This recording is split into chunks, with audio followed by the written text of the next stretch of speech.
What's going on, everybody? It's your boys over here at Three Man Weave. I'm your lovely co-host ZD in the building with CJ. We coming at you guys live. It's Wednesday, October 15th, and we ain't been talking for a little minute, CJ. It's been a little week, I think, since we last hopped on the podcast. A couple things have gone on in the NBA. Russell Westbrook coming to the Sacramento Kings, bro. We got Jason Kidd signing his extension. We've got some preseason games that we can chop it up about. Then we're gonna do our Wizards offseason file, bro.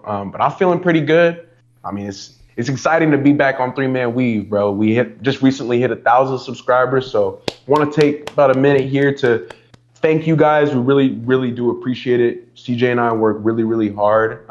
It takes up a lot of time in our week, but we really love that you guys are here supporting us, and we couldn't do it without you guys, man. So thank you from the bottom of our heart. CJ, how are you doing, my man? How are you feeling today, bro? Man, I'm feeling good. We were chopping it up for like an hour, hour and a half, whatever, Yeah, and just kind of catching up. We haven't been shooting the pod as much lately, but we're season's about to start. We have some preseason games, like you said, we could talk about, and I'm just ready, bro. It's 6 days away from the season starting, and it's super excited. Like you said, we hit 1,000 subs on Opinionated Sports, so that was a huge accomplishment that we've been trying to, get to, and now, we're also doing live streams too. Check those out. The boys have been streaming on live on assists. They've been going crazy watching the NFL games, and we're also going to be doing that for the NBA games. So those if games, y'all yes, want if sir. y'all want to come, sit down with us, watch the games, see our live reactions,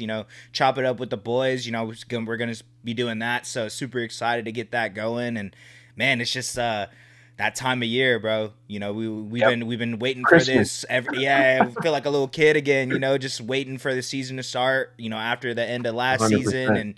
and we've been keeping up with going over all the teams for the offseason files. So just excited, bro. Just really really amped, and the vibes are high right now, man. So I can't complain, bro. So super super excited, man. Yeah, no, I love that, bro. I appreciate that intro because I feel you on this same way, man. I think what better way to end it off than with the Washington Wizards as well. We finally did. We're getting to all 30, like you said. So it's been a complete joy and an honor, really. But we are excited to bring you guys some value. Let's start it off with Russell Westbrook, my man. I mean, what more can you say going to the Sacramento Kings? And that's where I'm from, bro. So if you guys ever catch me outside, you guys know I'm from Sacktown. But yeah, I mean, like the beam, the Kings needed it. We saw Keegan Murray go down 4 to 6 weeks. I think that's the injury that really brought the Kings to the promised land here on this deal. Is they knew they needed some depth at the guard slash forward position. We know Russell Westbrook is the type of player that he is in this stage of his career, right? We see the glimpses of what he was on the Thunder, on the Wizards. I can speak a little bit about my Lakers, right? We saw Russ come to the Lakers and get hounded on for his play style and his ability. And then we saw the renaissance with Jokic. And similar player to Nikola Jokic is Domantas Sabonis. So I think, I'm excited to see how this fit plays out, bro. I think you asked me a question before we started recording, but it's like, I think he starts. I think there's a chance. I think Dennis Schroeder played himself into the Hall of Fame this past summer with the Eurobasket. I think he's going to be involved. We know Keon Ellis is going to be involved, but Murray not being involved does add another void into their lineup. So they have to figure out how to fill that. And it'll be interesting to see how the Kings figure out if they want to go small, if they want to go big, what they want to do using Russell Westbrook's skill and ability. So I'm excited to see it, man. We know Russ has played with a ton of teams over the last few seasons. I think he's been sort of like a mini firecracker, bro, a little microwave. Anytime he comes into the game, he brings juice. We know he brings some defensive energy. He's not a zero on that side of the ball, but I think the Kings are most excited for his facilitation ability to get other guys involved, pair him alongside Sabonis because they saw what he did in Denver. And yeah, I think it's really good for Russ. I was telling you, I don't think there's 200 players better than him in the NBA. So he definitely should be on a roster. And I honestly think if he ends up performing well, I think he sticks with the Kings. There's really no reason not to ride off into the sunset on an NBA team instead of continuing to be a free agent and having to play, musical chairs with what team you're going to play on. But I think if he can prove his value to Sacktown's front office, I don't see why they wouldn't sign him to another 1 year or 2 year maybe until he retires. But we'll Mm. see. Yeah, We'll no, see, yeah. bro. I brought it up to you earlier, man. It's crazy that it took this long for him to like officially get on a roster. Yeah. The news just broke today, so I was super happy that he was able to do that. Obviously, you know what he means to me, and kind of me growing up, seeing the player that he's become, winning that MVP, and then obviously, like you said, these past couple of seasons been hopping around on teams and whatnot. But I feel like what he was able to show the NBA, the league, and everyone, just what he could still provide for a basketball team on the Nuggets, just it was very shocking that he wasn't on a roster earlier. But like you said, just Sacramento needing a lot, that depth and at the guard position, and I think he's going to be, like you said, like a firecracker, bro. Just what he brings, we know what he's going to bring on the, just energy wise, and just kind of what he could provide, like the facilitating abilities. I'm excited, bro. Like you said, I think it Sabonis and Jokic, obviously not completely the same, but plays very similar. So I think it's gonna be a good pairing. Like, Yeah, I don't know if he's gonna, be starting, like I said, like I asked you, but I think even if he's coming off the bench, I think he's gonna be another great 6 man type of player, or even seventh, whatever it is, rotational type of player. And I think that's exactly what they're missing. They don't really have that much going on at the point guard position. They have Levine and oh, DeRozan and Sabonis, obviously, but getting that man, and like you said, I don't think there is 200 players that are better than Russ. I think we seen what he can do, and even at his age and the type of player that he's become now, it can still lead to wins. And obviously, effective. Yep. obviously, it's he has his moments where it's like, okay, why did Russ do that? But I think for me, it's just what his energy, bro, like the way he brings on that side of the ball. I think that's what the Kings need. They need a guy to amp him up and get him hype, and I'm excited, bro. I'm excited to see what he could do, and Yeah, just hopefully he can, like you said, I wouldn't mind seeing him end his career off in Sacramento, because if he has a great season, there's no reason for him to, like you said, just bounce around the league and kind of be a free agent at the end of a year contract, and just kind of waiting to see if a team picks him up. But we know what he can do, and I think it's what the Kings are definitely missing. So yeah, excited. they need it, bro. It's like I think the Malik Monk resurgence is potentially what I'm expecting. I think he'll be more involved too, but I'm sure Russell Westbrook's going to be involved from opening night. We know he's going to be ready to go, and you did a good job of highlighting his energy.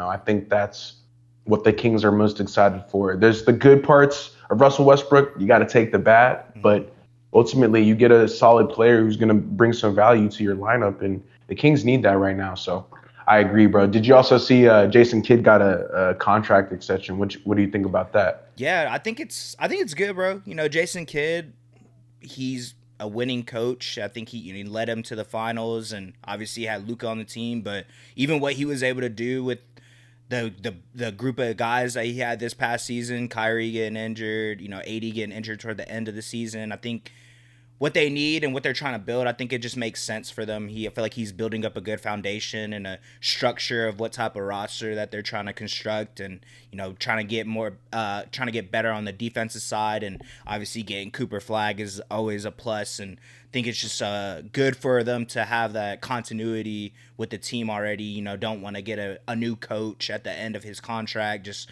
having that structure and the guys that they already have coming in and returning in the later of the season just makes sense to me. So I'm glad he was able to get that extension, and he's proven that he can win basketball games and lead them to the finals. So I think it was a great pick, or great extension for them to give to Jason Kidd. I think his Yeah, first 10 years of coaching were a little spotty, but I think he's kind of turned that around, and kind of coming in Dallas with that roster that he had, and just constructing it a certain way. Just I think the way he goes about his team is a great business. business. Yeah, I think it makes sense, bro. So I'm happy he was able to get that extension, and I think it just kind of shows us that they believe in him, and they believe what he's going to be able to do with the group of guys that they got. So I like it, bro. Heck yeah, bro. I like it a lot. Yeah, I wanted to touch on it for a second just because I wanted to give him credit. I think we forget that partly one of the reasons why Giannis Antetokounmpo is such a great player is I think Jason Kidd really helped develop him and turn him into the type of player that he is today. And I think going to the Dallas Mavericks, having Luka Doncic, another similar generational talent, it's tough, man. A lot of expectations are placed on you to go to the finals, win an NBA championship. He ended up getting there, right? So we know he does have the coaching capability to get a squad to that mountaintop. But I think for me, it's exciting for the Mavericks because of what you brought up, the continuity in their team. I think Cooper Flag being a young asset, the most valuable one probably, I wouldn't say in the league, it's still Wemby, but at his age, I'd say he's definitely the most valuable player for his age. Mm-hmm. I think the Mavericks are signaling to the franchise like, hey, we're looking to move forward with Jason Kidd as our main head coach and a guy that we believe in, and he's brought a lot of fruitfulness to our franchise. And there's really no reason to try to switch coaches and potentially push Cooper Flag off his current development path. I think that's more of what I got from this move. Is I think it's more about Cooper Flag and making sure that he has security in his coach and the coach knows his play style and he's not going to make any hasty decisions. But ultimately, Anthony Davis falling into his lap, he's done a really good job of handling that situation. And him and Nico, I was going to tell you, I don't think he wanted to trade Luka Doncic. I'm sure he'll probably speak about it on record after he's done coaching, but I'm sure that hurt his feelings a little bit. But he's done a good job of battling back, building good camaraderie amongst his squad. And hopefully whenever Kyrie comes back, bro, I think the Mavericks will be one of those dark horse teams, man. I'm not going to hate on the Mavs this year. I think me and you were butting heads when that trade had happened, but hindsight's 2020. They obviously weren't going to have the first pick of the draft, but they ended up getting that and they got lucky. And that honestly, sometimes winning a championship includes a little luck. We don't talk about that a lot, but it does take getting a little bit lucky to win an NBA Finals. So the Mavericks have a chance to be a really good team moving forward, and hopefully they can continue to build through the draft and just build around Cooper Flag. I'm excited to see their team as a whole and what they look like a little bit later going down the line. But excited for Jason Kidd, man. Wanted to give him his props for helping Giannis and developing a couple key players that we see now who are really one of the best players of all time, man. I think Luka, Giannis, players of that such, even AD, right? You could put those players in the category of some of the greatest top 250 players ever in the history of the league. So got to give credit to Jason Kidd. But my man, you ready to talk about some preseason games, bro? We know the people probably have been excited for basketball. If you guys have tapped in, the first half of these games have been competitive, so I can't complain. You ready to talk about the preseason games, my guy? Yeah, bro. Let's get into it, bro.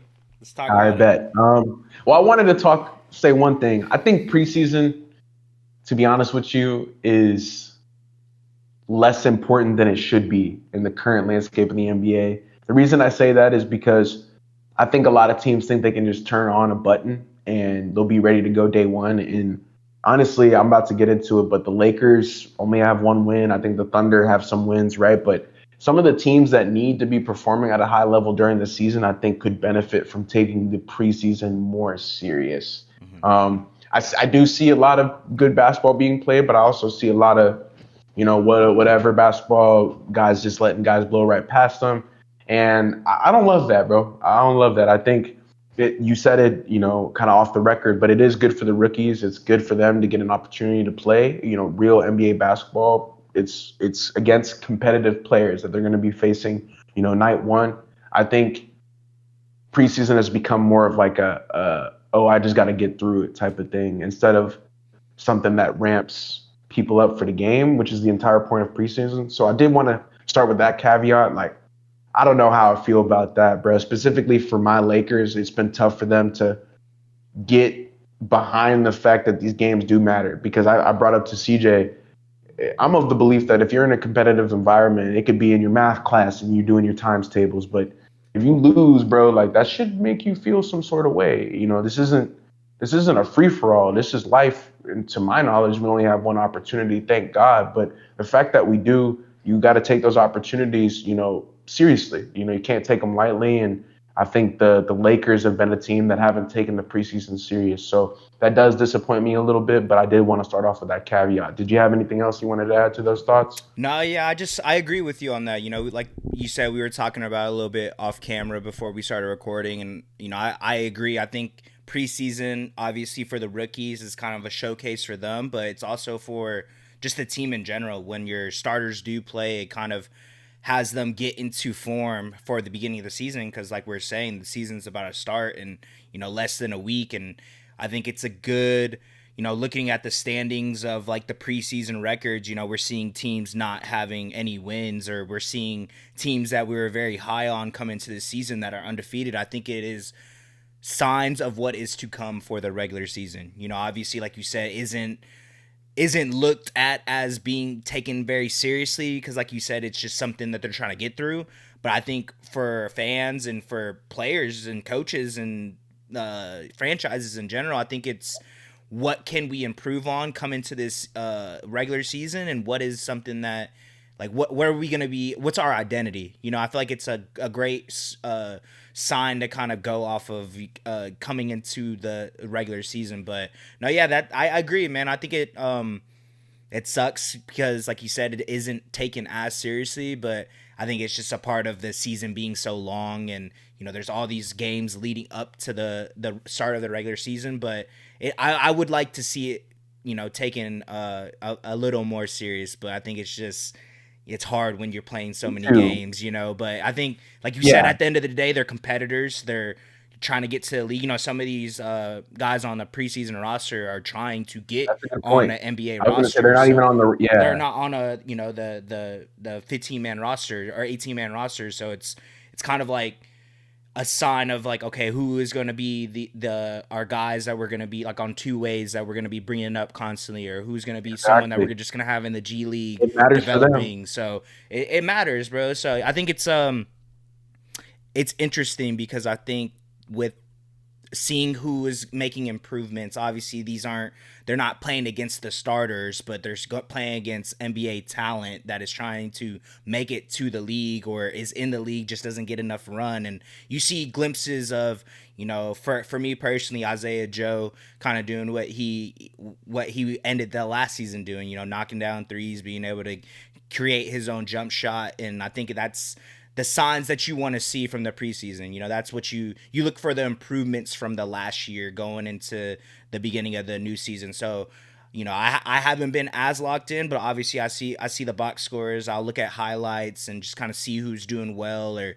what this and that. But yeah, no, it's man, it's like you say, at the end of the day, it's just hoops. And if you're competitive, you're a dog, you're gonna go out there and do your thing. So I think that's what the preseason is showing me. Like what I was saying, like the Magic are undefeated. I think the Rockets and Spurs are undefeated, and those are teams coming into this year we have pretty high hopes for. So it's kind of good signs for us, because that's kind of we think those teams are taking leaps this year. But I think it's also just good sign for the teams in general, for them seeing like, okay, this is what it could potentially be looking like halfway through the season, or leading up to All-Star break, and those things. So it's just exciting, bro. I don't know, like the preseason, like you said, isn't taken serious, but for fans and for franchises, I think they look at it.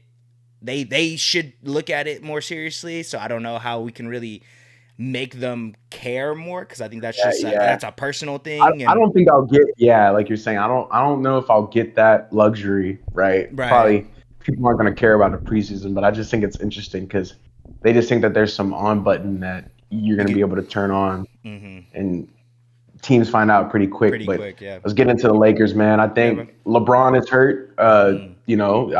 For people who are non-casuals, you probably already know this by now, but he does have sciatica. That's where you basically have a pinched nerve depending on where it is in your body. I think it's in his glute, so it's in his butt. So it kind of hurts for sure. He should be out for like a month. He's going to miss time. He's going to miss the season opener, which is a big deal. I think it is a big deal because we knew LeBron wasn't going to play preseason anyway. But I think having him opening night would have been really useful in our lineup, and now he's not going to be there, and so we're going to be missing one of our best forwards.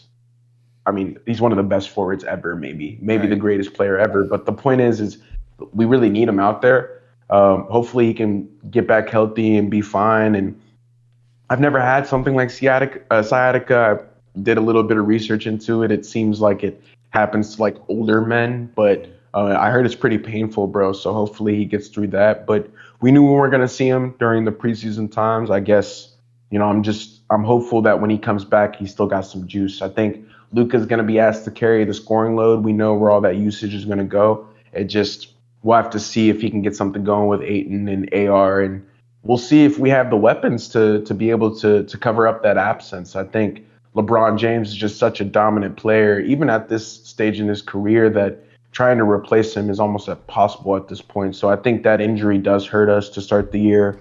That's really unfortunate. I hot take here. I don't want to jump the gun, but I think LeBron misses at least 15 games this year.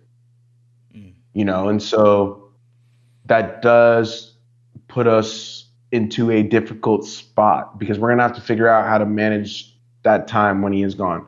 And he's already missing the season opener, so that's why I am saying this take, because I worry that he might have a little bit more, whether it's rest, whether it's sciatica, whatever the heck, there's going to be a little bit more things with LBJ this year, and I wouldn't be too shocked if it does impact us in the standings, but I'm just praying Luka is ready to take on that challenge, and I think he will be. Going into the first game, we played against the Suns. Not too happy with how it ended up going.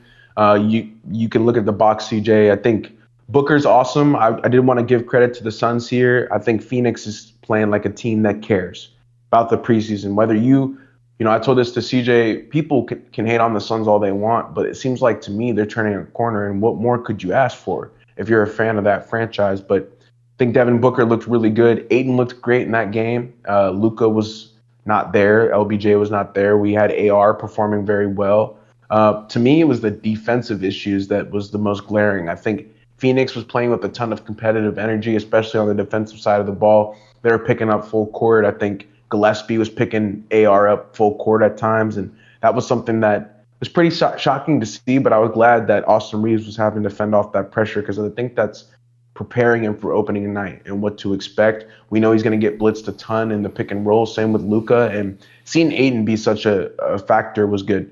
I know we didn't end up getting the W. I think Booker and Ayton were going back and forth for a little bit. I think he was talking shit a little bit, Devin Booker was, to DeAndre Ayton, so you love to see that, but I think the defensive issues, and you'll see this is a recurring theme throughout our preseason games, we just can't lock up, bro.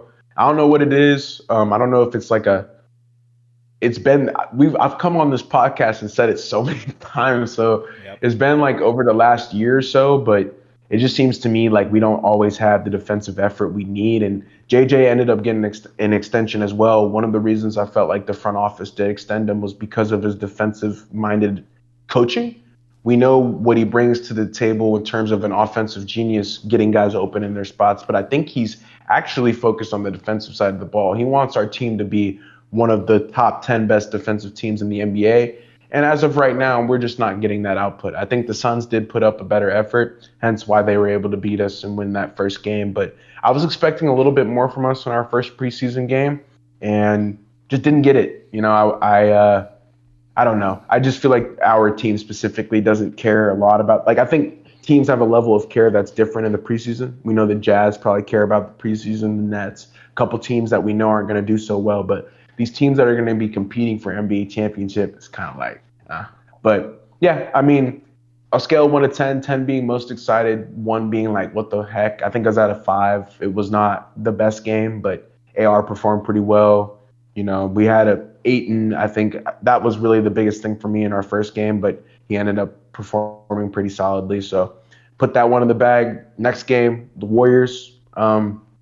This was another one that wasn't super great. Dalton Connect was there. Bronny James. I think Bronny hasn't had the best preseason either. In this game specifically, he's given up a lot of open jumpers due to his size. I think he's a bit undersized for his position, which is a problem.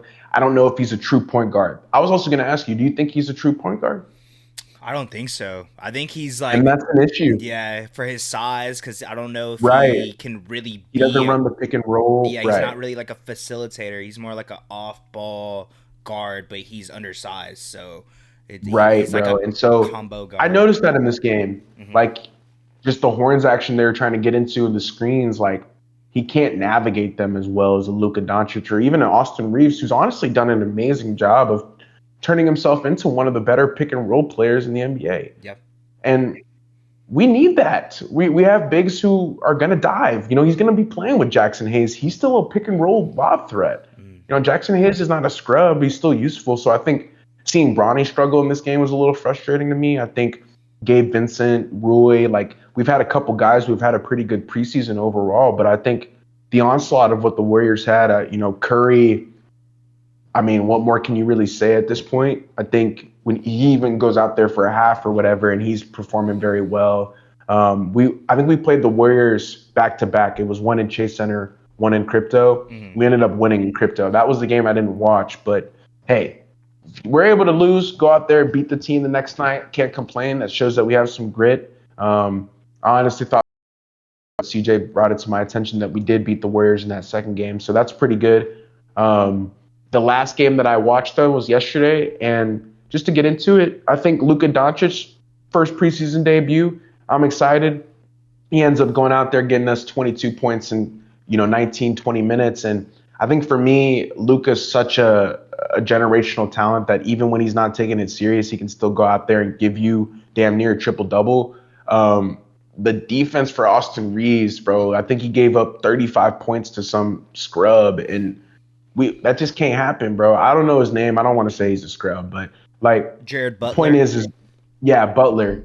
That was his defensive assignment, and again, these problems just keep showing through in preseason or in the regular season. Now, I'm sure I'm going to be talking about it in the regular season whenever we get on the pod, But the point is like if we can't build defensive continuity, our team is screwed no matter what. And I said it earlier about 5-6 minutes ago. LeBron James could miss 15, 20 games this year. What are we going to do, man? Yeah. Like Luka Doncic can't be expected to do every single thing. He ended up finishing with like 4 or 5 turnovers as well. So we know he's going to have the ball in his hands a lot. If we know he's going to be turning the ball over, we need to figure out a way to cover that up somewhat. And that happens on the defensive end. You just don't let the other team score. So the notes from the preseason for me haven't been I'm not too excited, honestly. I'm pretty disappointed.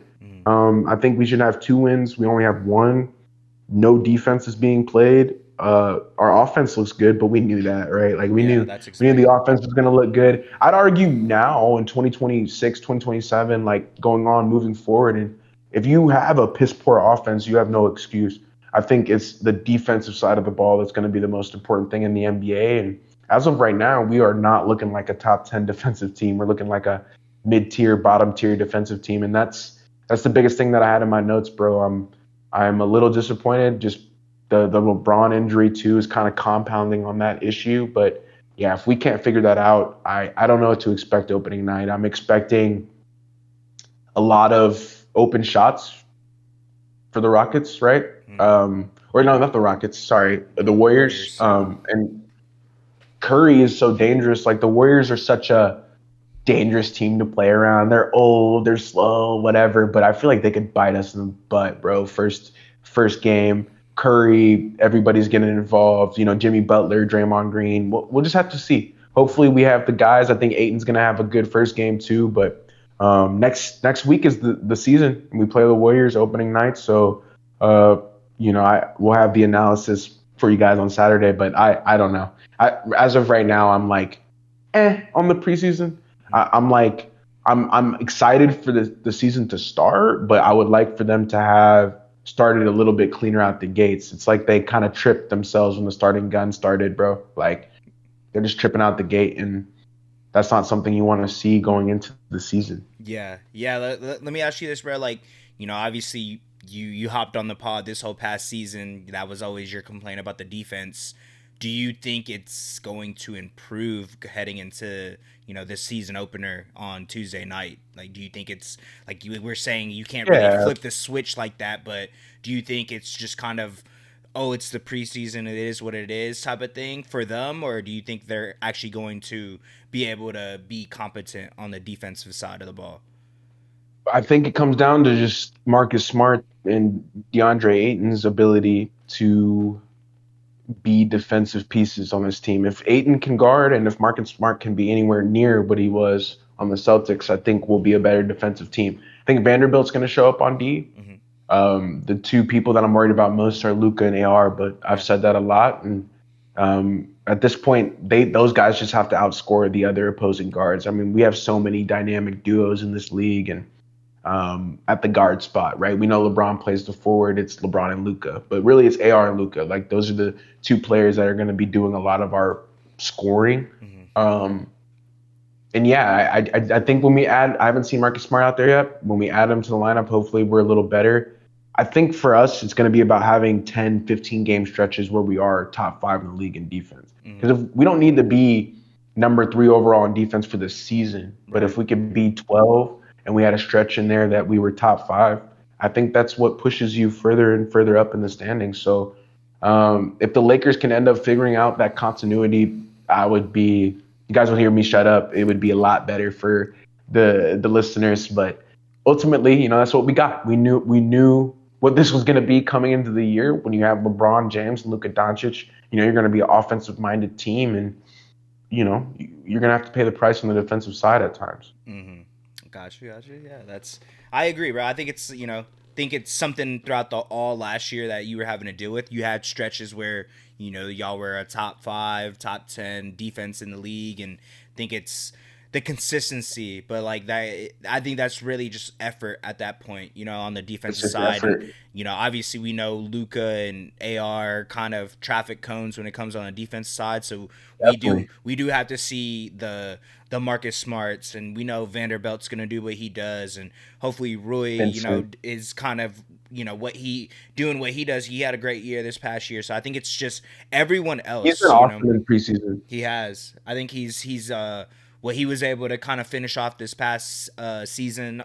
Like where he ended off, I think he's kind of picking up where he left off, and I think that's huge for y'all because he is y'all's starting power forward. So I think it's kind of Yeah. picking I, up where he left off type of deal. Yeah, dude, and like I know the Wizards think about that. Like we'll talk about them later, but I know they're like we messed up with Roy, but it's Mm-hmm. it's okay. Mm-hmm. I know they would love to have him there in that organization, but I remember going. You remember we broke down that trade. I think he got like a D plus, and Yeah. he's ended up being like Rui Hachimura may never go to another team. Yeah. He just might be on the Lakers, bro. Like he's been awesome. He's not who I'm talking about. He's actually probably had the best preseason out of anybody. I think Luca, people are going to look at the box score Warriors. I appreciate you. You can say Luka's having a great preseason. He played one game and ended up having like half a triple double with 20 points.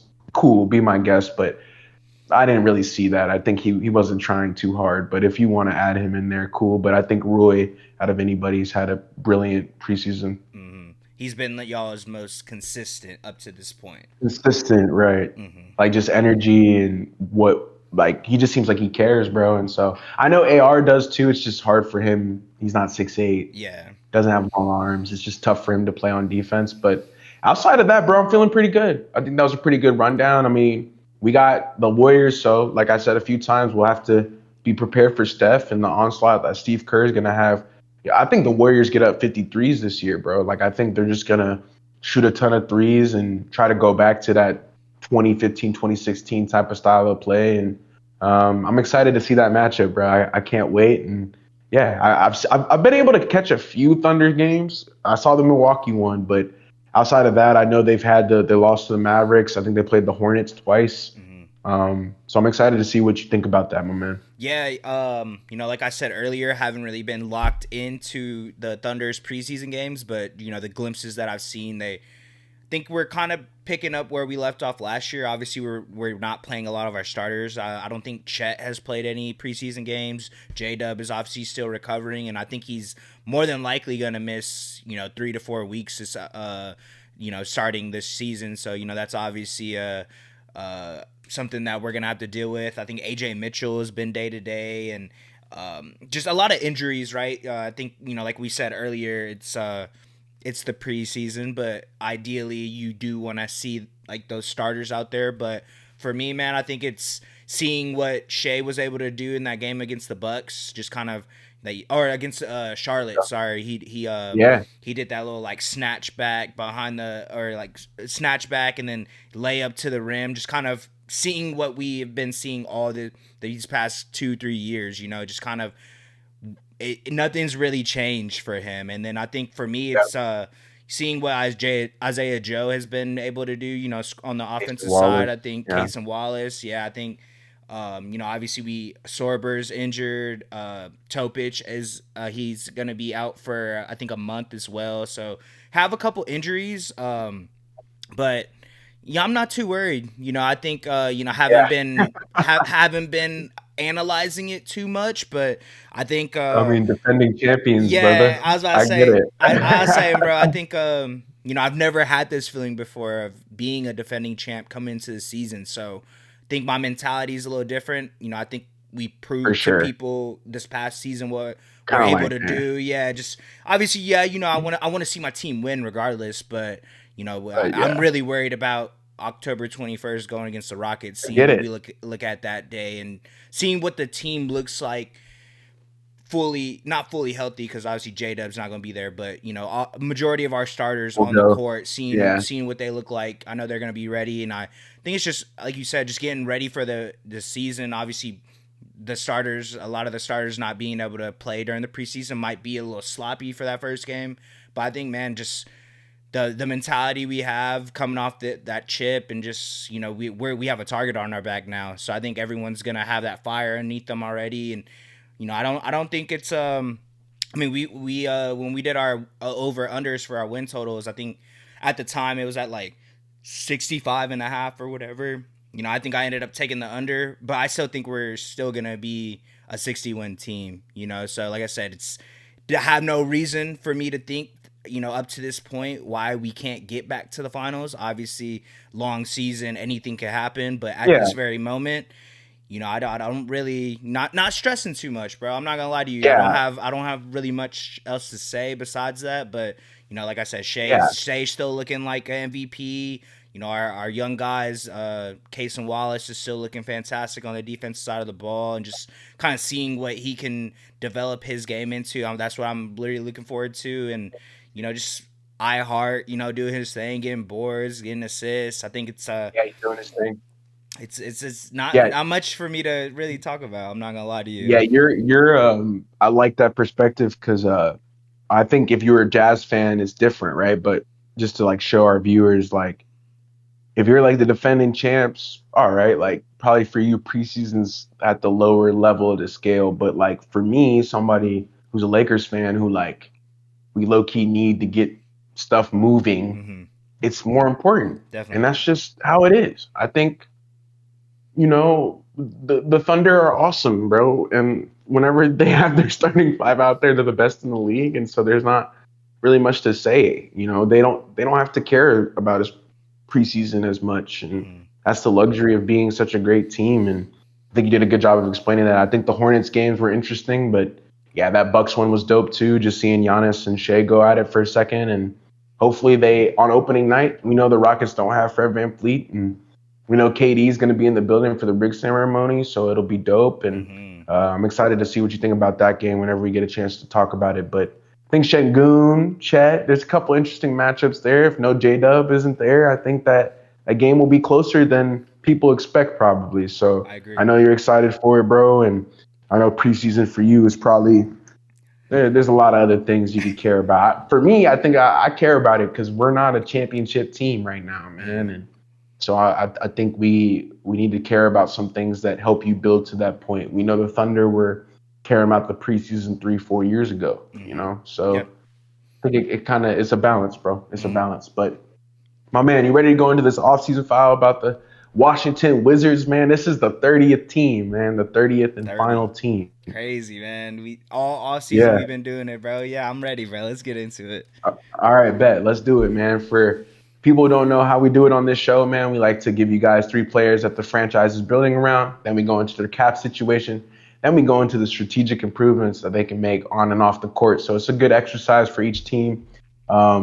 Probably have CJ started off. You could go ahead, start this one off, and yeah, hopefully you guys enjoy it, man. Wizards fans, this one's for you. We appreciate all the listeners of Three Man Weave. Hopefully we went through your team and we did a good job of breaking it down. Yes, sir. Yeah, so starting off, we always started off with who the team's building around, and the first player that the Washington Wizards are building around is Alex Sarr, man. Obviously being the number 2 overall pick, 2 years ago coming into this season. I think, I think whenever he played against the Lakers, bro, is when I was really locked into how he plays, and he's just super versatile, man. I think he's obviously playing on the Wizards didn't have the greatest season this past year, but seeing his potential and seeing what he could be for them, I think it's super exciting. It gives them hope, and I think that's something the Wizards have been looking for. Obviously haven't really been that great since John Wall and Bradley Beal, that whole dynamic duo kind of split apart and had its Yeah, course. But I think with him, it's what he can provide on the defensive side of the ball and just being the versatile big, kind of holding down the paint, and also even his offensive skills, man. I think I was watching a couple of his games last year.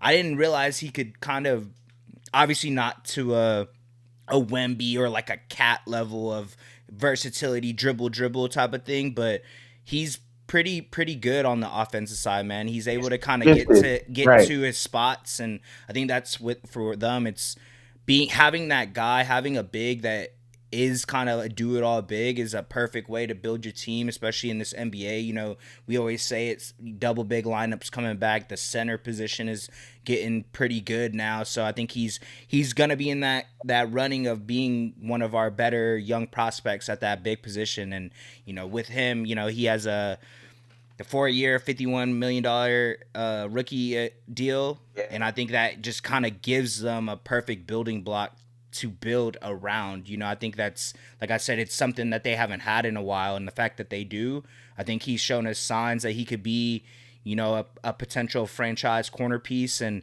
it's exciting, bro. I think it's having that hope is, as a fan of a team that may not be winning a lot of games, that's all you can really ask for, and I think that's Alex Sarr is a perfect player to be that guy for the Wizards. So super exciting. Yeah, I First love that. player, Alex Sarr, man, for sure. Yeah, I love that breakdown. I mean, all rookie. We know he's a Frenchman. People were kind of comparing him to Wembanyama. He ended up having a pretty bad summer league, but I think his performance last year gave them a ton of hope for what he's going to bring to their future. We know he's really good on the defensive end and he's intriguing. CJ, you did a really good job of breaking down his offensive highlights. Like at the end of the day, this guy is still developing his game and he is a longer, lengthy center. And he is somebody who can get to his spot off the dribble. That's really useful in today's NBA. And honestly, there's not a ton of players who have his tool set. I feel like the Washington Wizards have been in such an interesting spot over the last few years because they haven't been able to really find somebody to build their core around. Really, since Bradley Beal and John Wall ended up leaving, I think they even tried it out Russell Westbrook at a time, right? Mm-hmm. But ultimately, I think drafting Sarr gives them, like you said, some hope to look forward to and actually have a centerpiece to now add guards, add other forwards to be like, all right, we have a real core here. I think that's more so what it's about for the Wizards, having the chance to not only get out of the bottom of the league, but get into the playoffs and start playing some competitive basketball. And I think Alex Sarr gives them an opportunity to do that. We know his defensive ability, and I think for me, that's where most of his value is at the moment. We know he'll be able to get you some blocks, a couple steals, and the Wizards need defense. We'll talk about it later, but man, they're horrible on defense, bottom third of the league, and so his defensive ability is going to shine brightly there. And I think it's really useful to have somebody who can man the paint, but also run the pick and roll, get a shot off the dribble, and be a consistent scoring threat. I think they need that too. So if he can be that two-way versatile star that they're hoping that he can be, I think the 4 years, $51 million is solid, bro. It's a good rookie contract. So I think you did a good job of breaking that down. But going into our next player, man, this dude, CJ and I got an opportunity to watch at the University of Texas. I'm very thankful we did because I think he'll be a special player. But it's none other than Trey Johnson. Trey Johnson arrives with a ton of hype, man. We know his ability. I think he's leading the league.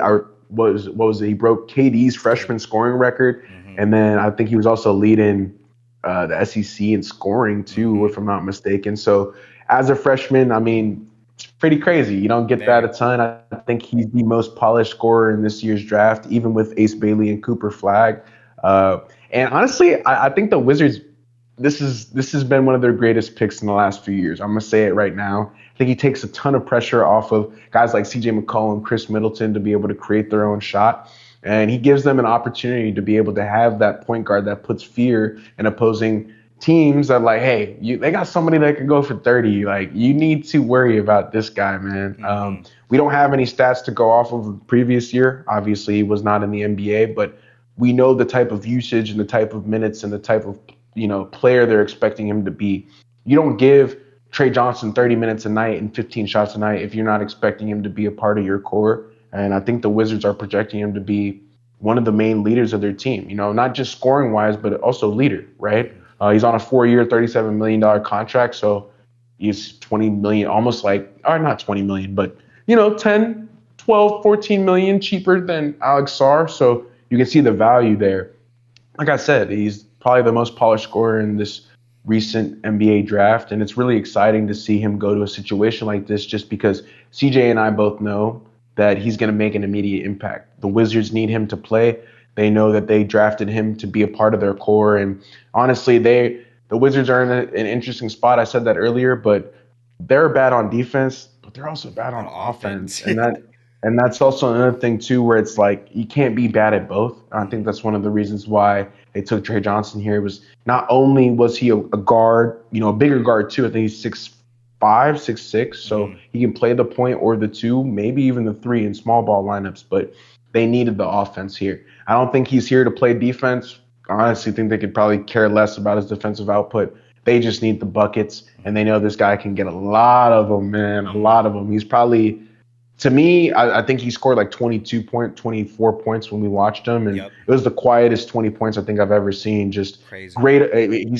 I think he almost averaged 50, 40, 90 in college, so he's great at everything. He can shoot free throws. He gets to his three-level scorer, gets to any spot that he wants to get to, and he's a really good piece to put alongside Alex Sarr. I think Mm-hmm. it's a perfect 1-2 little punch right there. Like that right there is a potential core, bro. Mm-hmm. Like if you have a big who's mobile like that, who's great at defense, who can score, and then also somebody who's a dynamic scorer Mm-hmm. who might be able to guard, 1 through 3 if needed. Mm-hmm. That's going to be useful. So shout out Trey Johnson. I know you're happy about where he went, and Yep. you're excited about what he's going to bring to the table, and hopefully we see him succeed. I'm expecting an all rookie team from him, man. I wouldn't be shocked if he's an immediate, impact maker out the gate. Yeah. No, yeah, I agree, bro. You said it perfectly. I think he's the best scorer that was in this draft. Just all around complete scorer, like you said, when we saw Exactly. him, he was dropped 22, 24 points, and that was the quietest 20 points that I've ever seen in a college basketball game. And I think that that goes unnoticed because it's not like he's crossing people, he's like hitting Dunking on threes, people. dunking on Yeah. people, he's getting to the rim, getting fouled, hitting his 3 point or mid range pull ups that whatever he could get to his spots. I think with Trey Johnson, bro, like you said, the Wizards don't really have a guy that could just go out there and get a bucket, and the fact that they were able to get him in this past draft, I think it was a perfect fit for them. I've been super high on him. Being able to watch him in person with you was super dope, and just seeing what Yeah. he turned I'll into, never you forget know what I that, mean? man. Oh man, shit was crazy. But Yeah, I'll never forget that in my life. I think it's So like you said, bro, just a perfect pairing for who they have, Alex Sarr, and just kind of what they're trying to build. If you have a guy that can go out there and, like you said, potentially drop 30 on your head, I think that's always a great thing to have. And more than likely, right. he may not be starting for this upcoming season, but I wouldn't be surprised if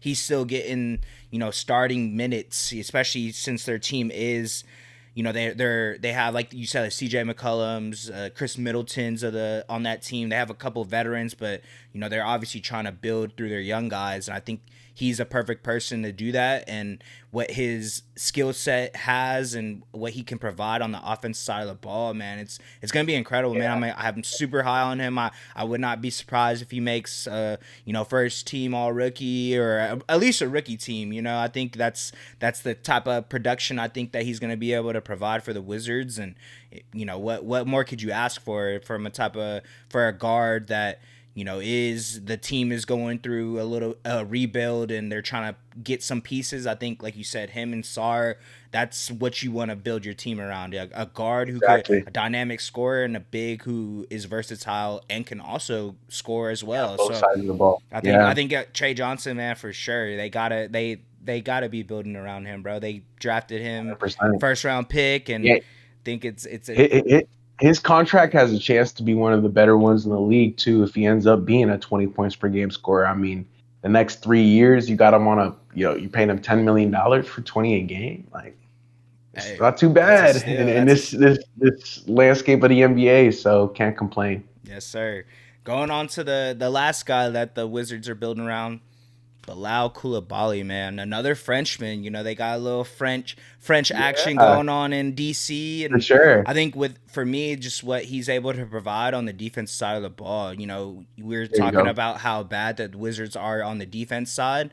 Bilal Coulibaly is not the problem in that Not the aspect of issue. his game. I think he's probably one of the more underrated defenders, obviously, because he is on a team that was bad defensively. But what he was able to do for them, just being super versatile. I think he has a 7 foot wingspan. He's able to guard essentially pretty much everyone when you have a wingspan that's that long, and at his frame, he's able to defend everyone. So I think we were talking pretty low on their defense, but Bilal is not the problem in that and on that side of the No, ball. And I think for me as well, I think it's just him improving on his offensive abilities. That 3 point shot, his shot making, and maybe even shot creation. Sometimes we also said they weren't that great on the offensive side. So I think if he could develop into not even like a 20 point per game scorer, if he could get like 12 to 15 consistently at like a good efficiency and providing what he has been doing these past couple years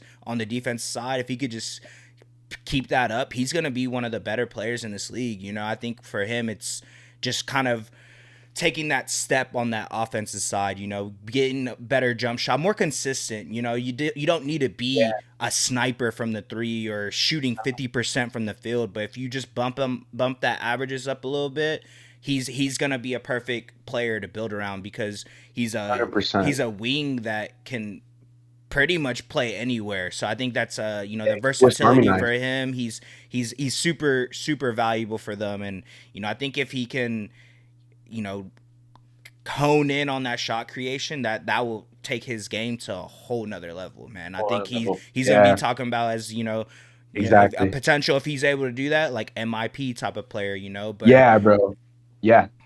Nah, like you said, like he's that good to where if he got to 15, 16 a game, he's in those MIP conversations. For me, it's the offensive ability.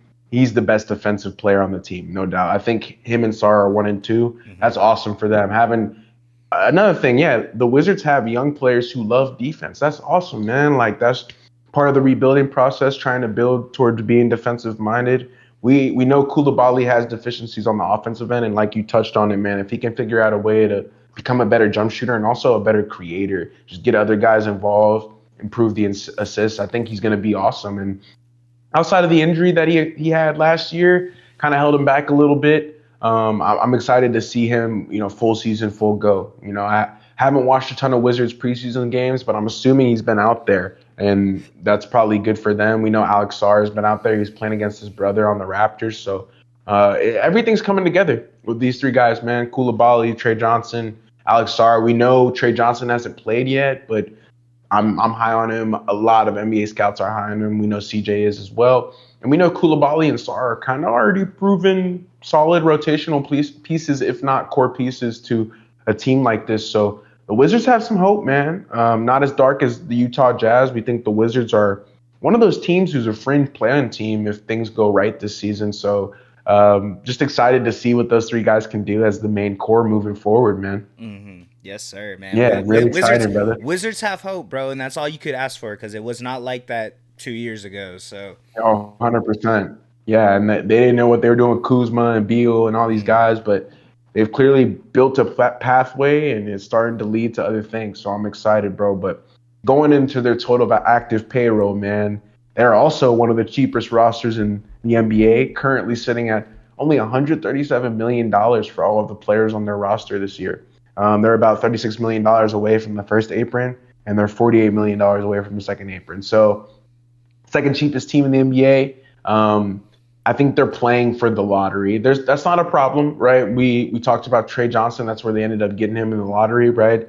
Mhm. We know the Wizards have to continue to build through the draft to improve both sides of the ball. To me, this signals that they're willing to play for the lottery. You don't have this cheap of a roster unless you're willing to take some losses.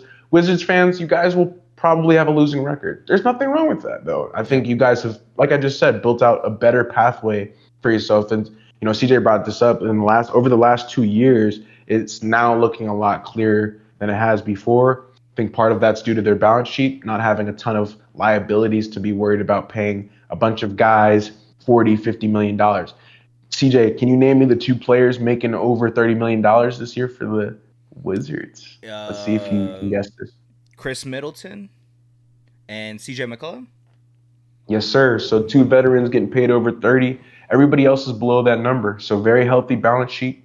I think you got to pay those veterans that number to come in, help build the rotation, help teach guys to do better. And Yep. ultimately, CJ McCollum's still giving you almost 20. So 20. Yeah. you can't, yeah, you can't complain with that. But I think ultimately, when you look at this roster and you look at the bones and what the makeup, right, you see the $137 million for their total active payroll. I think it just signals that they're willing to lose games and they're okay with that. Taking me into the next section, I think talking about their draft capital, I really want to highlight this too. They've done a really good job, man. I think they've missed on a few picks, Johnny Davises of the world, but that happens. I think they own all of their picks pretty much through 2032. I think between 26 and 32, they own most of their first round picks. They actually have several swap rights as well with a few other teams for second round picks. I think they have a swap right with Phoenix that's more favorable in 2028, 2030. And then they also have one with Milwaukee and Portland that's in 2028 and 29. So they can choose to swap some second round picks, which is really good. Second round picks, want to talk about this too. Caveat, you got to hit on those. Those are really important. There's a reason they were hoarding those a little bit. Everybody gets first round pick. You really don't want to trade those, but those second rounders, the Jalen Brunsons, Draymond Greens, right? Like that, if you find a player like that in the second round, it changes your team. So I think the Wizards know going forward they have to own the majority of their draft or else you can't tank. That's why they're only paying for $137 million total roster. But they do have their draft. They've hit on a couple picks recently. I think Koulibaly, Alex Sarr, probably going to be pretty good. I think Trey Johnson's probably going to be pretty good. Yep. So, if they can continue to keep hitting on those draft picks, bro, and you know where the Wizards are at, man. I told you this before we got on. I wasn't going to make it a somber one because I don't want to make the Wizards, fans feel bad. Yeah. But I think this gives you guys a clearer picture on where they're going towards their future. And as we do these offseason files, repeatedly, you're going to hear the same, next year they should have the same draft capital. But if you've been watching, it'll make sense, that continuity of this is how they're building right now. And if that changes, if they trade 4 first round picks for a superstar in the future, we'll let you know. But I don't think the Wizards should do that at this moment. And I think their war chest of draft picks alongside not having a very expensive roster is going to lead to losing games, but also getting high draft picks. So hopefully they can hit on those. Yeah.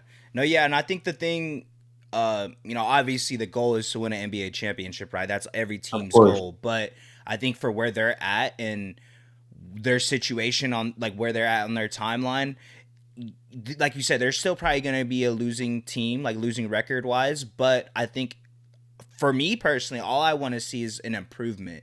You know what I mean? If you can improve, that's a good point. From your record last year, may not, make the play in, still a lottery pick, that's fine, because whatever y'all had for the whole season leading up to that point, that's what you should be worried about. Obviously, you're not paying a guy $50 million. You don't have a max contract player on your team, but you have a lot of young assets on your roster, and you have all your draft picks. So just building on top of it, obviously, like I said, the end goal is a chip, but that's not where they're at now, and that's okay because they can still build and get to that point, or at least compete to get to that point, So I agree, bro. I think that was my main thing that I wanted to chip into what you already said, because you did a great job. And like you said, that one of the cheapest rosters in the league, and they have all their draft picks, bro. I mean, that's a good spot for where they're at on their timeline.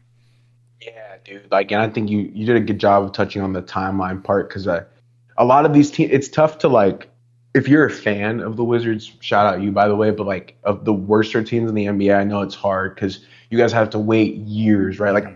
me and CJ, I'm a Lakers fan, he's a Thunder fan. Like I'm not waiting years. Like we're Right. gonna probably be in the playoffs next year with Mm. Luka Doncic, whatever. So it's easy for us to come on here and say, oh, like the Wizards have, but it is good, bro. Yeah, it I is. wish we had the war chest to draft picks the Wizards and the Jazz had, but the Lakers don't have that. You want to know why? We got Doncic. Hmm. You know, so some of those first round picks going to the Mavericks later, and the Mavericks got Cooper Flag because they got lucky. Yeah. You know, and sometimes that happens, but you never know. That's also another thing too. I think you just never know the future of the league, Hmm. so you have to prepare. And I think the Wizards are just doing a good job of prepping for that right now. So yeah, I'm with it, man. Second cheapest team in the NBA.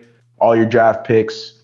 You have second rounders coming in. I think they even have one from OKC coming in a little later and They do. going down towards 2030. So we'll see, brother. We'll see. We're you know, I'm excited for the Wizards, bro. I don't have like I honestly they're in like one of the better spots for being one of the worser teams in the NBA. I agree. They might be in one of the best spots for Yeah, being one of yeah, the like worst teams. Charlotte and them. Hmm. Yeah, there's a couple of these teams that I'm like, nah, the Wizards are like decent. Yeah, I agree. I agree, bro.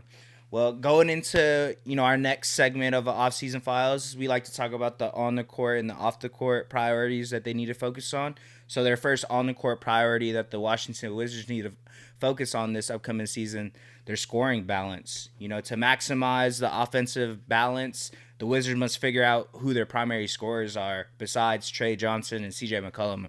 Balancing their scoring rotation based on matchups will be key for players like Kispert, Sar, Koulibaly, and Cam Whitmore. We haven't brought him up, but he's another piece that they were able to acquire this season. So, yeah, I think obviously we know CJ McCollum is probably going to be the main scorer for their team starting the season, and then Trey Johnson whenever he is coming off the bench or if he ends up starting this upcoming season. But trying to figure out how having such young guys on this roster that are still trying to figure out get into their spots or figure out their footing where they are best utilized. We brought up Sar, and then even like the player like Kispert. He's probably one of the better players that we haven't really talked about either. I think they have the pieces. It's just figuring out who's going to be that next guy, the second, third option behind CJ McCollum, because that's probably who's going to be their main scorer to Number begin one, this number right? one. And I think trying to figure that out is obviously going to be hard because it is a lot of young guys that are trying to prove themselves in this league. But if they could figure that out, bro, I think that'll just open up their game completely. Maybe being one of the worst offensive teams, that they'll able to maybe get to middle of the pack, maybe even like middle to the Yeah, top of the or middle to bottom of the rankings. That's an improvement, and I think that's where I we're agree. trying to say that if Especially you in can the do East. that, it's an ideal situation for y'all. So I think that's the first thing they need to focus on. The scoring balance. Yeah, that's a good. Yeah, I like how you touched on Kispert Whitmore as well. Like they have guys that honestly can allow for Alex Sarr and Koulibaly to have offensive struggles Mm-hmm. if that were the case. Like I know Kispert can give me 20, Mm-hmm. like on a good night. Seriously, he hits four threes, goes to the line twice. You get 20 from him. Yep. Whitmore can as well if Yep. you give him the shots. I know the other thing they got to do with the balance is like they just have to be taking good shots. I think their field goal percentage bottom third in the league last year. Right. Like it's like you're not taking good shots, Mm-hmm. right? So uh, alongside all of the players that they have to develop, because they have a ton of young guys. I don't think anybody you named is above 25. So all Yep. those guys are younger than 25, which is crazy. Mm-hmm. And they all can contribute in different ways. And I think it really does start with the scoring because you need to have a good offensive team. You can't even compete unless you have a good offensive team. The defense is one thing, and I think the better that your defense is, the more likely it'll be able to translate to an NBA championship. But if you don't have an offense that can score, you're cooked, bro. Mm-hmm. Especially in this landscape of the NBA. So definitely the scoring balance is super duper important. I think that takes us onto the other side of the court. The defensive focus, man, I think is another key one they need to hone in on. And it's tough to balance both, right? Like Right. you got to focus on offense, focus on defense, but the Wizards were horrible in both last year. Right. CJ, they gave up 119 points per 100 possessions last year. Man. Unreal. Yeah. unreal, bro. Like just no defense, bottom third of the league, and like they've got to figure out a way to clean that up because you brought up Alex Sarr and Koulibaly's contributions, but who else can give me something on the defensive end, Mm-hmm. right? And if there's not continuity there, it's really hard to be a good team. And if teams know that they're going to be able to just walk into Washington or they're playing the Wizards tonight, easy. Like Right. you just that I don't like that type of mentality. That's got to go from these teams. Like, yeah, you can, you might throw a game here and there, whatever, but like teams are circling these guys. Oh, I'm gonna be able to get 50. I think Embiid ended up having was it 70 70. against the Wizards? Mm-hmm. Yeah, like that shit. No, Can't that's not gonna fly, bro. You can't do no. that. Yeah, like I will fall out before I let that type of stuff happen because that stuff's embarrassing, bro. And I know Wizards fans, like, excuse my French, but like I know y'all don't appreciate that shit either, Mm-hmm. for real. So Yeah. like if they can figure out a way to build defensive continuity, and again, Cam Whitmore, bro, not known for his defense, and Corey Kispert, like not Not known known for for their their defense. defense. Yeah. But I think they can guard. Yeah. If they're engaged, Whitmore's athletic. Mm-hmm. I know Corey Kispert's a high IQ player. Like they have guys who, if they're strung together properly, like this team should be better defensively. And you've done a really good job of saying it, man. You keep bringing it up. They just have to improve. Yeah. I'm not asking you to be a playoff team, but I'm asking you, can we get out of the 119 points per 100 possessions range? Right. Can we maybe make it 114, 113? Yeah. Because that means you're middle of the pack pretty damn good. You don't got to be the Thunder giving up 106, Right. but like you can't give up 120 because then people are getting 70 and they're laughing. It's not funny. Like it's not cool. Yeah. I know Wizards fans aren't. They want to see more effort on that side of the ball. Mm-hmm. No, yeah, I agree, bro. It's like you said. It's they're them being in bottom third and offense and defense. It's kind of hard to balance it. But like you said, we're not telling them to be a top 10 in both of them. Just an improvement from last season. I think, like you said, that's where they really need to focus on. Bilal and Sar aren't the problems, so that's at least you have two guys that are going to play defense. But Always. I think the Pacers were a great sign of it. We were always talking about how they weren't the greatest on the defense side of the ball. Come playoff time, and to end off the regular season going into playoffs, they improved. They were one of the better defensive teams. So I think that's kind of where, obviously not making the playoffs, getting to the finals, that's not y'all's goal, but just kind of seeing how they constructed their roster and just seeing how they all were on a string, essentially. I think that's kind of the type of defense that they need to run. You don't need to be locking down people, but just making sure your rotations are clean and that you have a wing and a center that are going to be able to hold their part. So just having your position, locking them, not even locking them up, just keeping them in front of you, keeping them at bay. I think that's where they can improve on the defensive side. So I agree, bro. I think it makes sense. Them being bottom third in both sides of the ball. It's that those are going to be where your priorities are going to be. Yeah, it's like you can't be a good team. Yeah. Like you said, like you can't even be a good team if you can't get one of them figured out, right? Yes, sir. Going on to our last on the court priorities that the Washington Wizards need to focus on this year. The player development, man. We talked about it. We just brought it up. A lot of those guys that that are going to have to balance out the scoring are all under 25, and they have a lot of second, third year guys. Trey Johnson obviously being their rookie. They need to focus on that to build their roster, especially where they're at on their timeline. I keep bringing it up. They're a young team that's trying to figure some stuff out, and I think if you can have the Cam Whitmore, bro. We know the type of player that he can be. If you give him the opportunities here, develop him into a spark plug coming off the bench, I mean, that'll be game changing for them. You know what I mean? Having him come off the bench, getting 12, 13, 14 points a game, whatever it is, that's going to be huge for them. I think that's a sign for them. Washington hasn't had the best player development, I'd say. That might also be some of the picks that they drafted, like you said. But it's been pretty bad. But I think if they focus in on that, have their young guys play minutes, I think that's where they're gonna get that development from. It's a sign or moving in the right direction for them. I think that's what they need to be focusing on. Being such a young team, don't have a lot of cap space being taken up. You know, that you could give these younger guys opportunities to potentially be a max contract player, and I think that they're in a perfect position to do that. Yeah, dude, that's an, I didn't even think about that, but yeah, you have the opportunity to give people max contracts. I know teams wish they had that, you know. So I think the Wizards are in an interesting spot, and like the player development thing is such an interesting thing because you got to give all these guys minutes. I think their average age, like I think their roster's like average age like 26 or 27, Yeah. might even be lower than that. But like CJ McCollum and Chris Middleton are your veteran leaders, and then everybody else you got to develop. So continue to play those guys. Hopefully, Trey Johnson's a priority. I think they should play him 30 minutes a night. I think Cam Whitmore should get 20, 25 minutes a night. Mm-hmm. We know Kispert's one of the more developed players on their roster, but he's still fairly young. And they have a lot of different pieces that need development in different areas. Like, Mm-hmm.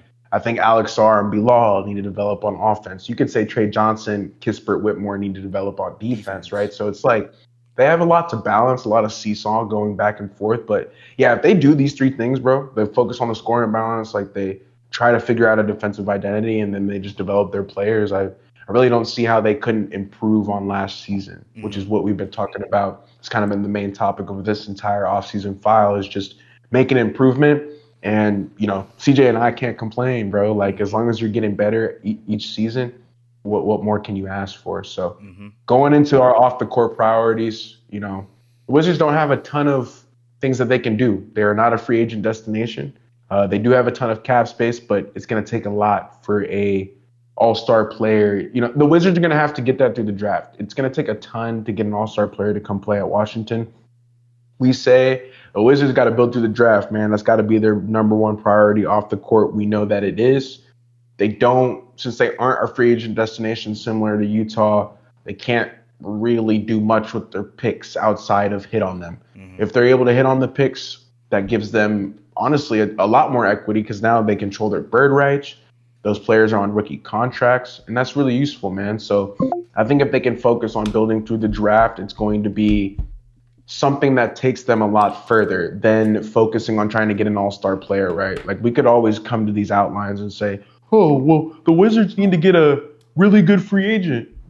Can they do that? Probably not. So you got to be mindful here of the landscape that these teams are in and where they're at on their timeline because the Wizards should just be focused on the draft and the lottery next year. We know the lottery has Deep Banstead, Peterson, you know, Nate Ament, Boozer. There's a ton of guys that are going to be coming next year. So it should be really useful.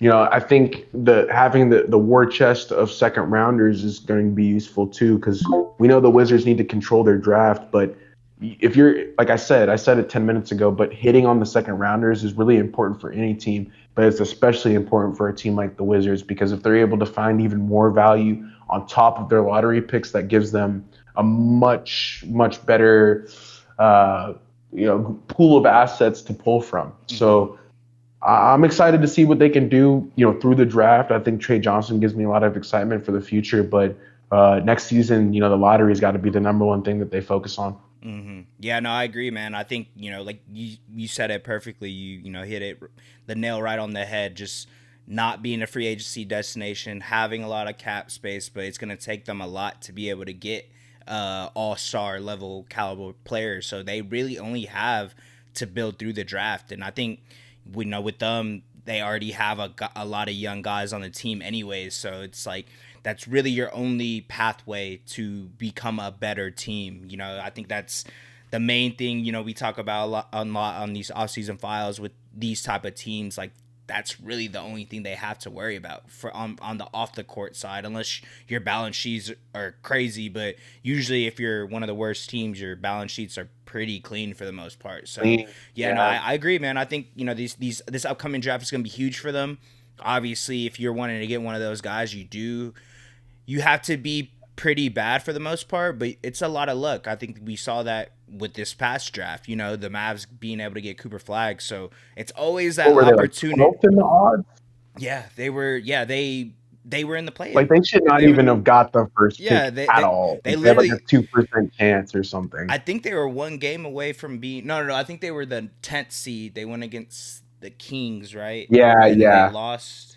No, they beat the Kings and then they lost They against the beat the Grizz Kings. and they That's what I'm lost saying. Like they had the best pick in the draft, draft. and they were in the playoffs really, or like playing. Play in, yeah, play, yeah.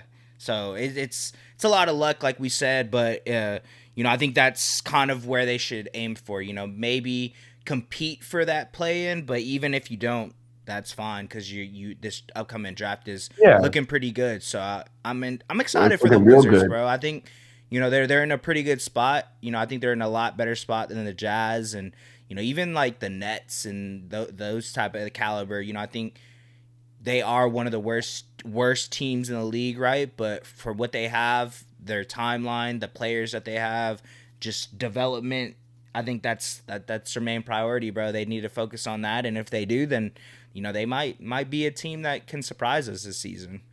All right, CJ. So give me your three teams that you are most excited about to watch this year, Not including my team, or including my team. not including the Not Thunder. including. Okay, We did yeah, all 30. yeah, I figured. That's a great question, bro. I'm not gonna lie, bro.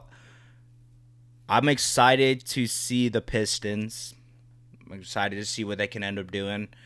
I'm excited to see Spurs, of course, Wemby, Okay. all the Yeah, I like rookies, that. and then honestly, I'm excited to see what the Hawks can do, bro. I think Okay, this offseason that they just had is those one of the aren't better mine. ones. I think Trey Young doing what he's been doing this past year. Dyson Daniels coming off that Yeah. all defensive season, and then Jalen Johnson coming into the year fully healthy.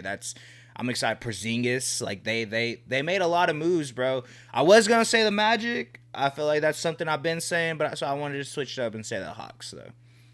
What about you, Okay, I bro? think Who are your three teams that you're um excited to see most excited to see this upcoming season? it's a good question. I think I gotta go with the Raptors, just BI and Emmanuel quickly seeing what they got going on. I think their over under is a little sketchy. Charlotte, I think if LaMelo Ball can stay healthy, Concanupul, Liam McNeely and company, we never know what we might get out of the East with that one. I feel like Charlotte's an interesting one as well. Mm-hmm. And then I was thinking about it. I was like, should I go with Houston or the Jazz? Probably Houston. I think for me, just seeing what Kevin Durant can do for the Rockets. I went to the University of Houston. The Rockets weren't amazing in 2020, but they were still competing. But I think this is the best roster that they've had in a long time, really since James James. Harden and Mm-hmm. CP. All those dudes were on that team. So like PJ Tucker even. But yeah, Mm-hmm. I'm excited to see what the Rockets can do. So probably those three squads, bro. I think the Raptors for me is the most interesting team this year Mm. of 2025. Okay, gotcha. Yeah, so we'll be watching those teams this solo season. There you Obviously, go. watching our squads. But was there anything else you wanted to say before we head out of here, bro? It's all 30, and hopefully the Wizards fans, you guys rocked with this offseason file, but we'll always finish with your team, so you'll be the last squad to go. But other than that, man, just excited for next week. We got the analysis coming up this weekend, and we'll go through some of those games. I don't know. I don't know how the Warriors are going to fare against the Lakers currently where we stand, but I'm excited to see that game and excited for the Thunder, bro. I think Shea might repeat as MVP and had my dynasty redraft. I was telling CJ, by the way, yo, comment if you're watching this, if you made it all the way through, we appreciate you. But comment if you want to do a dynasty basketball league with CJ and I. Just leave it in the comments. We'll Mm-hmm. get all your stuff figured out. We'll do it on Sleeper. Yep. Anyways, my redraft though, the rookie redraft, I ended up trading for Ace Bailey and then drafting Trey Johnson. So I feel pretty good. I don't know what to expect from those two dudes, but I do know the minutes, the usage will be good. So I'm excited to watch some of the younger teams. And yeah, just lit for the season, man. Can't complain. Yeah, no, bro. I mean, this is what we've been waiting for since the season ended in the So summer, and I think it's just exciting, bro. Just being able to do all these off-season files is super dope. Had us, able to talk about something that we knew we were gonna get to yeah, each pod, and being able to touch on every team, bro, is super super insightful. It gives us another perspective and just kind of gets us ready for the year. So, man, I appreciate you, ZD. Appreciate the audience for sticking with us, and of just being course. being able to do this, bro. It's a dream. That's why I'm excited, man. Can't wait until Tuesday, and hopefully we're gonna be streaming that. So if y'all want to Yeah, watch us, we'll be will live be. on Assist, and we'll try to make sure it goes to all other platforms. But nah, man, just ready for the season to start. Super excited, Let's bro. do Like, it. can't wait to do season 3 with you, bro. Excited. Yeah, season 3, man. It's guess we'll start episode 1, man. Mm-hmm. Pretty much next week. So hopefully this season was good for you guys. We appreciate you guys' time. They're gonna go deep. I mean, you seen it, bro. How quick the turnaround from June to now was. So Mm-hmm. you have all year, but it's gonna go by like that. We'll be in the summer again. So just enjoy basketball, man. Get league pass, and if you can, and if you can't, it don't matter. Just watch the national TV games. Mm-hmm. Enjoy all the hoops that's coming our way because we got a full season to get through. So Got a let's lot. do it, Got a CJ. Let's lot, do it. man. Yes, sir. Well, if y'all liked and enjoyed this episode of Three Man Weave, don't forget to leave a like, comment, subscribe, and we'll see y'all next time, man. Peace. Peace. Yeah, Three man. three Three man. man.